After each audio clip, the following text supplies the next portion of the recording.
Do you think he was a Mossad agent?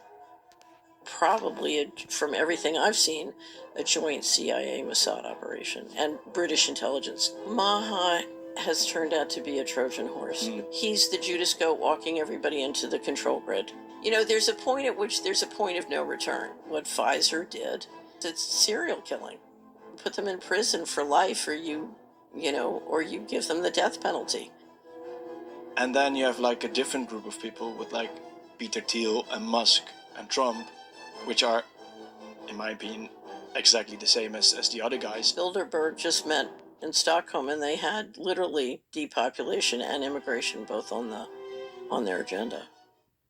Because this is not a one-off situation, this is a prototype. And that's why the Palantir technology is relevant. The control grid, is not yet in place, but the kill grid is. If you look at implementing the control grid, I think we are 2 to 5 years away from it completely being implemented and locked down if we don't stop it. They know about the evil that they're doing. They absolutely know.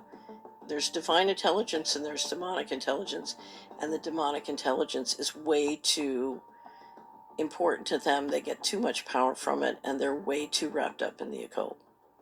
Because I've anticipated it, that I'll be able somehow to avoid the unpleasantness, but not really. Maybe a little bit. Here's the thing: I hate seeing people harmed. And I just came back from 2.5 months of driving around America and doing meet and greets.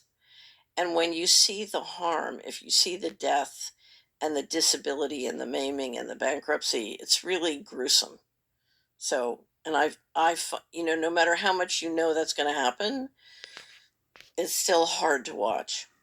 So I'll give you an example. I had a wonderful subscriber who tried so hard to talk his family out of taking the injections, and his brother took it. He was seriously vaccine injured. He literally was not able to work. He lost his job. Now his house is in foreclosure, and he went to visit his brother, and he went to all the traditional doctors, and finally they determined he had MS, was the diagnosis. 3 times a week, a nurse comes to his house and gives him a 7-hour IV drip, and they ship the materials to the house, so the nurse gets it there, and the billings to the government paying for it. He's on disability now, so he can't work, and he can only function if he does this drip 3 days a week. The government pays $52,000 a month for this. So you're basically seeing him and his family bankrupted. You're seeing the country bankrupted, and this poor man is living in pain, living this way, completely disabled, and that story and that picture. And so here's the brother who's going to visit, and he tried desperately to talk him out of taking the injection and failed, and now this is the result. And do they recognize it being from the vaccine? In that situation, I didn't ask, has your brother faced what really happened? Has the doctor faced what really happened? What you're seeing more and more throughout the country is more and more people are recognizing it. So if you look at the polls, I don't know, 3 or 4 months ago, one of the leading pollsters said more than 50% of the American people knew someone who'd been killed by the vaccine. Jeez. So, it's slowly being recognized, I think, is my guess. Because I think that's, for me, one of the harshest things to look at, is that people who get injured by the vaccine or lose like a parent or whatever because of the vaccine. And now you see the media talking about, well, so many people died this summer and we don't know how, and blah, blah, blah, blah. Like the gaslighting when... So the gaslighting is very bad. So what I would say about America, and I differentiate it from the Netherlands, but in America, there's a poisoning that's been going on since the mid-90s. I call it the Great Poisoning. And what's really interesting is if you look at our subscriber base, you see families who knew there was a poisoning going on and have worked very aggressively to protect themselves. And they are in amazingly good shape. and then there are families who haven't, and they are having all these things happen. And it's not just the pharmaceuticals, it's the water, it's the spray, it's all these, there are multiple things. Hmm. But there is this enormous divergence between the people who face what's going on and act successfully, and the people who don't face, they believe the gaslighting and then they just get drowned. And that's and you're seeing this bifurcation in the population, and part of the challenge is the ones who are seeing it and acting successfully are, one of their hardest, the drains on their heart is they're trying to protect and save the members in their family who buy the gaslighting, and they can't get them to see, and they don't understand why, and they're watching them go down. And it's a challenge because if your family failing in this way suddenly needs 1,000 hours of help a year from you, it could destroy you too. So they're struggling with, how do I how do I get them to protect themselves, and how do I get them to take effective action? And if I can't, how do I let them go? So that bifurcation in the population is causing just enormous heartbreak. What do you think of, now we're talking about this subject? What do you think of the whole Maha movement at this moment? Because for me, it's like so difficult to pinpoint. So Maha has turned out to be a Trojan horse. Mm, It's just, I don't know if you saw this. Kennedy just came out and he said his vision for everybody in America is they have a wearable, wearable. which means Jeez. he's the Judas goat walking everybody into the control grid. So, I think any hope that he was playing an inside game. My hope was he was playing an inside game and sort of making compromises so he could get something done. But what he's trying to he and Elon Musk are having a competition for who can get the most people into the control grid the fastest. So, do you know what a Judas goat is in livestock management? No. Okay. A Judas goat, you'll train a goat to walk all the sheep into the slaughterhouse. So here's the slaughterhouse. The Judas goat kind of walks in, and right at the end, he turns, and then the sheep go into the slaughterhouse. So his job is to steer people, and so I was hoping Kennedy was playing an inside game, but he's, based on what he said the other day, he's the Judas goat. And he and Musk are having a competition, I think, for making the control grid fashionable. Yeah. So, A couple of weeks ago, you had like this outburst of Musk and Trump, where I think, what did Musk do? He told that Trump was on the Epstein list as well. Yeah. well, the thing was, he said the big beautiful bill was I forget his exact words, but basically said it was. I'm trying to think of the way to.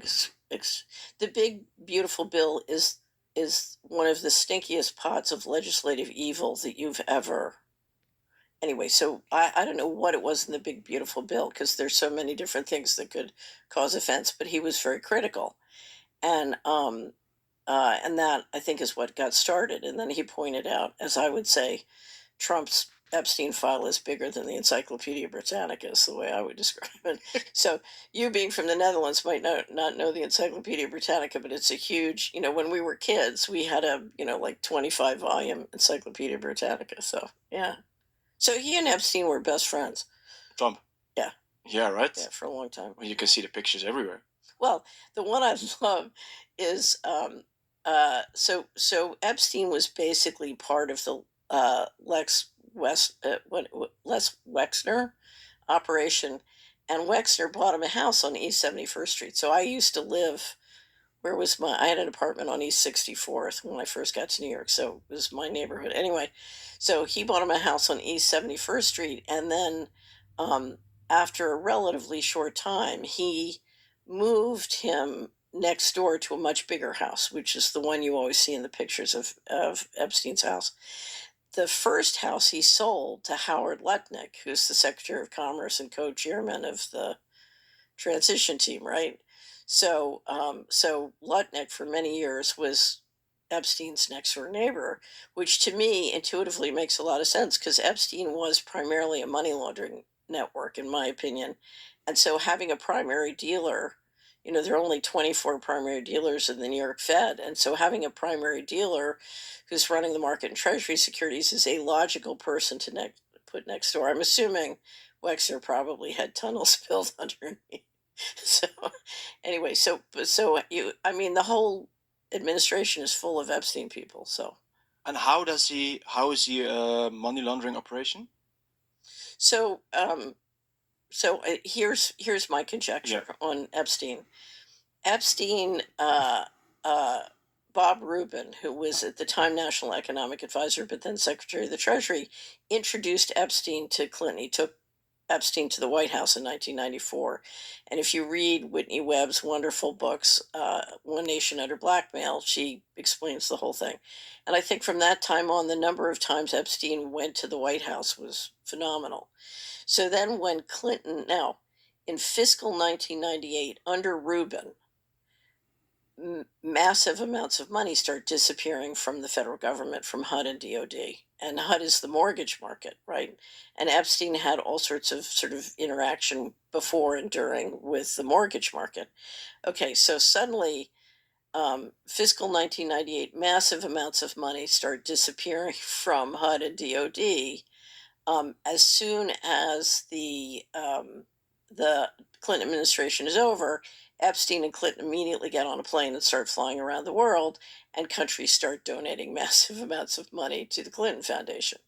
Now, my guess is that Epstein, because when you have to launder what was ultimately, that we know of by 2015, $21 trillion, laundering it, it's hard to put that just through pizza restaurants. Yeah. So I think Enron was one of the operations they were using to launder it, is one of my guesses. And I did a lot of research at one point on Enron. But I think the other way they were laundering it was, the New York Fed. I'm just making this up out of thin air. So this is a guess. The New York Fed, behind sovereign immunity, can ship it to the BIS. It can sit on their balance sheet forever, but they can send it to Norway, and then Norway can donate it back to the Clinton Foundation, taking a fee. Because if you look at all the countries that donated massive amounts of money to the Clinton Foundation, why would they give all that money? Their own taxpayers' money to the Clinton Foundation. I think they were just probably laundering it through those countries, is my guess.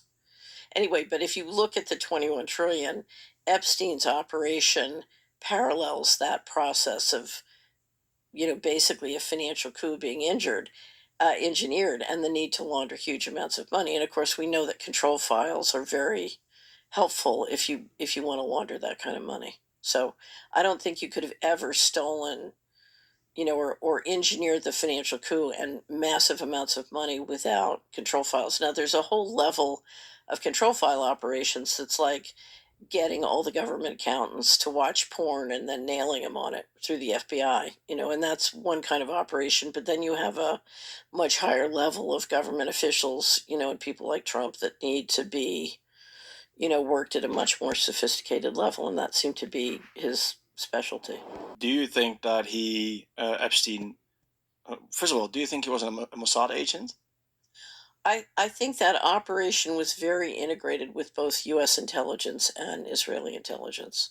So I'm assuming it was probably, from everything I've seen, a joint CIA Mossad operation and British intelligence. So if you look from World War II on, how integrated British intelligence is with U.S. intelligence, but if you also look at how British intelligence has used the Mossad and Israel as its proxy to do many things, so I'm assuming it was very integrated with British, Israeli, and U.S. intelligence. It is quite hard to distinguish those three. Yeah, those operate the Mossad, CIA, and the British. Yeah, if they're operating on U.S. territory, so if the Mossad is operating on U.S. territory, it's hard to imagine it's not operating with complete approval of the U.S. military and intelligence. The Larry Wilkinson just gave another interview where he talked about the Secretary of Defense working for, complaining that Mossad was controlling the Pentagon and running the running the Pentagon. And Wilkerson was talking about how Mossad was free to go in and out without IDs and other things at the Pentagon. They had the run of the Pentagon. So, so these are, in my experience, when it's on U.S. soil, the U.S. has phenomenally tight control, but Mossad has free range to operate. And So like you think do you believe that Trump was also like on the list of Epstein, with him obviously all those other people as well, so that Epstein had some stuff on him, so that the CIA or maybe Mossad or who, I don't care who, could control him, So can control him. here's the thing. So I was targeted by the Department of Justice, and I'm assuming the covert operations were done by the CIA for because of a variety of stories I'm happy to tell you. But what I learned was I spent 11 years plus proving that the stories they made up about me were false. And so what that meant was I spent $6 million and 36,000 hours working for free to prove that the stuff they made up about me was false. So you can imagine, not everybody wants to do that. So the danger is not just that they have, dirt on you. The danger is even if they don't have dirt on you, they make it up.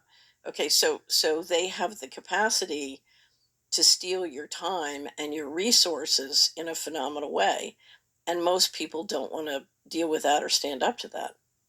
Argue, especially now, if you look at what you're looking at with the Palantir Lavender system and what's going on in Iran, everybody's in the kill box. The control grid, is not yet in place, but the kill grid is, right? And Hmm. so not everybody wants to die. And that's why what I've never been able to understand. I mean, I can understand it intellectually, but I cannot fathom it without thinking about mind control. Why any person in America would think that changing the person from the Uniparty who's inside the Oval Office is going to do anything. If you understand how the system works and you understand how America is financially deeply dependent on illegal activities and war, and everybody want I told you the red button story, so I'll do anything to not have to tell the red button story again. But America, everybody wants their check. To get the check, you have to engage in brutal force to keep the dollar system working, and in war, and in getting cheap resources for free, and all of this kind of stuff. So if everybody wants their check, what's the person in the Oval Office supposed to do, right? So everybody in America wants the story of I'm good. It's not me. I'm not doing this. We're going to Iraq or Iran to help the women be free. It's they want the story of I am good. But our model is deeply dependent on destructive activities, and that destruction has gotten so bad that we really are going to have to be forced to change the model, because we're looking at arguably in Western history, the worst, you know, the worst misallocation of capital. I mean, that is the story of our world, is hideous misallocation of capital in the interest of central control. Is that what we're looking at like all the time? The allocation of All the. the time, every time. When you walk down the street and you see how money's being spent in the local municipality, and you say that doesn't make any sense, it's almost always the misallocation of capital, because money is being created and spent or invested in a way that produces the control grid and central control, and makes a few people who've figured out how to use the force, you know more money. I mean, you have a giant sucking sound, but it's very wasteful. It shrinks the pie, but it centralizes control of the pie. Is it the same for what's going on now with the whole war rhetoric, and also the wars going on, like with Rutte? I think they made the deal like yesterday or something like that, a couple of days ago, that all the budgets, especially in the Netherlands, but all over Europe, should be increased. The amount of euros spent on defense, on war, or whatever. Right. Is that the same allocation of capital as well? Like the taxpayer Right. money So going. so that money is being spent for two things. One is to maintain the current global dollar system, which the West is, working off of dollar and euro. So part of it is to assert control globally of the trade and markets. Okay. But the other is to assert control of the domestic population as you lower their economic footprint. So you're looking to, whether it's your use of resources or your access to resources, you're looking for more control on both. A lot of times wars are driven not by the need to go to war with your enemy, it's to control your domestic population. So you create a foreign boogeyman, you attack them, and then that gives you an excuse to lock down your domestic population, or draft them all into the army, right? So, but if you look at what the dollar, if you look at the Anglo-American alliance and you look at what our plan was to build a unipolar model. So when the Soviet Union went down, um, essentially the Americans said, we're now going to lead a unipolar model and we're going to be the world hegemon. And that was when I left the establishment. I said, this plan will fail. I want no part of it. Big mistake. Big mistake. And it was very much with Israel as the proxy in the Middle East in the lead in a way that was extremely damaging of US internal politics. So I said, I want nothing to do with this. I'm out. And what happened was, if you look at that strategy, one of the stages of that strategy was the war in Ukraine. And the idea was, we had basically imploded Russia in 89, 90. Russia had built back faster than we expected. We needed the Russian resources if we were going to maintain hegemony against China. And the war, we lost the war in Ukraine. That failed. And so the unipolar model is now scrambling. What are we going to do? And one of the other stages was to assert control in the Middle East. If you lose the Ukraine, then you can't afford for Iran, China, Russia to trade oil and build energy capacity outside of the sanction system. So if the war in Iran has nothing to do with nuclear energy, other than we don't want them to have internal capacity to get energy from nuclear. We don't want them to have nuclear plants. um, the big threat is that they have built the train tracks physically with the new railroad line and other things they're doing. They've built the train tracks physically and financially to escape the dollar system. And with China, Russia, and Iran outside the dollar system in a big way, it really threatens the dollar system. And that's what the current the current squabble is all about. So, because they lost the war in Ukraine, they had to move maybe faster than they wanted on Iran. Is that true? It's hard to say. I mean, from the moment Trump got into office, he has been openly engaging the global audience in how we're going to reorganize the model. So if you lose Ukraine and you can't go east west, suddenly he's talking about getting Greenland and Yeah. Canada. And I was just up in Toronto and Montreal, and the Canadians really believe that Alberta is going to end, and even Saskatchewan may end up as part of the United States. Because what he's saying is, look, the oil and resources I needed by going east west and imploding Russia, I didn't get. So now I have to go north south. Right. That's what that. And then part of it is, the with the Arctic Circle opening up, as both sea lanes and for more resources, then there's a competition between the Russians, the Chinese, and the Americans over who controls the Arctic Circle. And we see, Trump now ordering lots of icebreakers because now we've got it. And that's part of why you want Greenland and Canada. So he's grappling with, how do I get this model working? And if you look at some of the things domestically, he's trying to figure out, okay, how do I get the model working domestically? Part of his problem is the great poisoning literally is wreaking havoc with the American finances. So let me describe this. The military budget this last year was 857 billion, and Hegseth, the Secretary of Defense, wants to take it up to $1 trillion. The HHS budget, which is Medicare and Medicaid, last year was 1.8 trillion. And I just published an interview with Dr. Mark Skidmore on the Solari report. He said if we went back to 2010 levels of disability, we would drop that budget by $500 billion.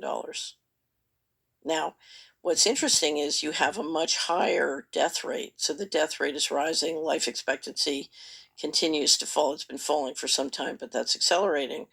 And that's saving you money on Social Security and the pension funds, but it's losing you money on the, I told you the story. If one IV, you know, drip costs 52,000 a month, and that's $600,000 plus a year for one disabled person.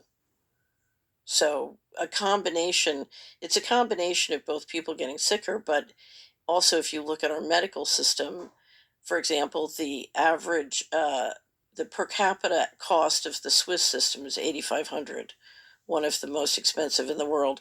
The US is 13,500 per person. So the one of the reasons you see Kennedy talking about what he's talking about is the economics of the system don't work, and you're literally, with the great poison, you're causing an extinction level event in the population, but you're also causing a bankruptcy of the country. Wasn't that the plan to begin with, like the depopulation, right? Right, right. So Bilderberg just met in Stockholm, and they had literally depopulation and immigration both on the, so as far as I know, it's the first time they literally used the word depopulation on their agenda. That's